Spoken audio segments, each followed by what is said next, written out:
Class 7 science का lesson number 4 heat. इसका question number 5 है, discuss why wearing more layers of clothing during winter keeps us warmer than wearing just one thick piece of clothing.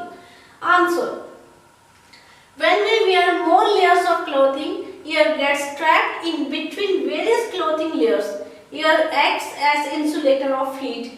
Air prevents our body heat to escape to the environment, and heat is retained within layers, keeping us warmer. But in the case of one thick piece of clothing, it is not as such, so we should wear more layers of clothing during winter to keep us warmer. थोड़ा सा समझ भी लेते हैं। सर्दियों में हमने सिर्फ एक स्वेटर या एक थिक क्लॉथिंग ही नहीं पहनी होती, बल्कि कई क्लोथ्स पहने होते हैं। ऐसा क्यों?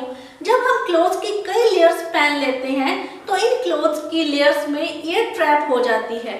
एयर हीट का इंसुलेटर यानी बेड कंडक्टर ऑफ हीट होने के कारण हमारी बॉडी के टेम्परेचर को एनवायरनमेंट में एस्केप होने से रोकती है और हीट लेयर्स के बीच में रिटेन होने के कारण हमारी बॉडी को वार्म रखती है।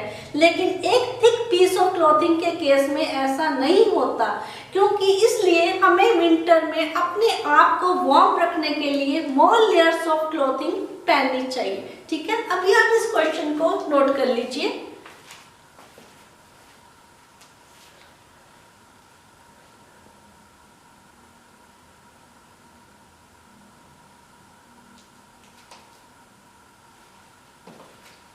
If you like our video, please share and subscribe our channel. Thank you.